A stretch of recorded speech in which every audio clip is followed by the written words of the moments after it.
It was the evening before my first experience as an undergraduate in the University of Nigeria, Nsukka.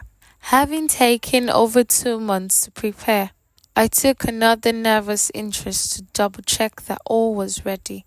Cladded in my favorite black miniskirt with overflowing flowery designs with an handless top, whose duty was only to secure my braless breasts, I sauntered from one point of the house to another, fully invested in thoughts of my next phase of life.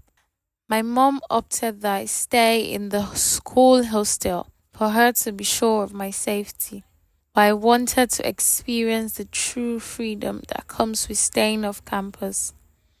I have heard stories of the wildness and cacophonous return of fun. Thoughts of it was thrilling. I need to experience the same. Pass through school and school pass through you. Still sunk in my thoughts came a thunderous knock on the door. Who's in? It was the voice of Reverend Father Chike, the very handsome priest who was recently appointed to take charge of the diocese of my church. It was said that a lot of young ladies were falling for him. Who wouldn't? An urbane young priest with blue eyes and hair patterned styled like James Bond. He was the best graduate during his set, and the Vatican was behind his recent rise to this height. But also, rumor mill said he had a dent, but that wasn't my concern at that moment. I hurriedly took a screen on myself, even though I was seductively dressed. Hey, he's a priest. He must be built with a lot of discipline, no matter what, I said to myself, but that was my mistake. Languidly, I reached for the door. I greeted him. Good evening, Father. As I bowed in total reverence, Father Chike snickered. I pierced through his lenses only to witness how amorously he fixated his eyes on my dangling breast, which was almost having a divorce with my loose handless top. Monsieur Chike, while on his journey to priesthood, had an accusation of pedophilia hovering around his head, but he was acquitted because it was said that he had the backing of the high and mighty, who were also instrumental to his graduation as the best in his set. But with his reaction towards me, he wasn't beating the accusation.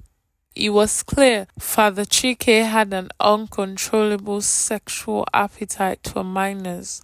With his full gaze at me, I dithered and took it as him just being a man, even though I still cast my mind back to the accusations. But who wouldn't take a second look at my large twin alabasters with nozzles that can even make a blind man crave?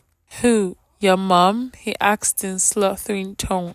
I responded, she went to church. Both of you must have crossed paths unknowingly. I overheard her talking of attending a women's guild meeting. Still, I could see how distracted Father Chike was. I took a thorough look at him, realized how unsettled he was.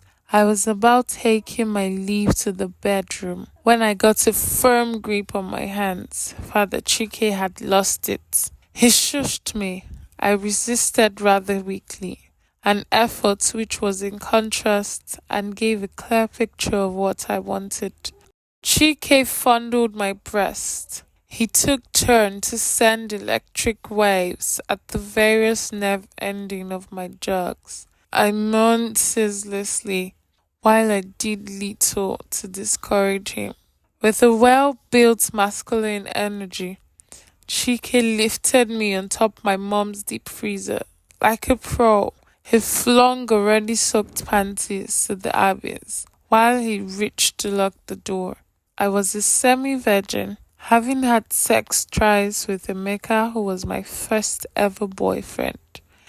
Same Emeka who betrayed me after he must have stolen my virginity. Chike knelt down, taking turns to suck the entire fabrics of my vagina. While he took a gulp of my juicy port, his hands working on my breast. I moaned endlessly. Father Chike was a priest and a beast behind closed door.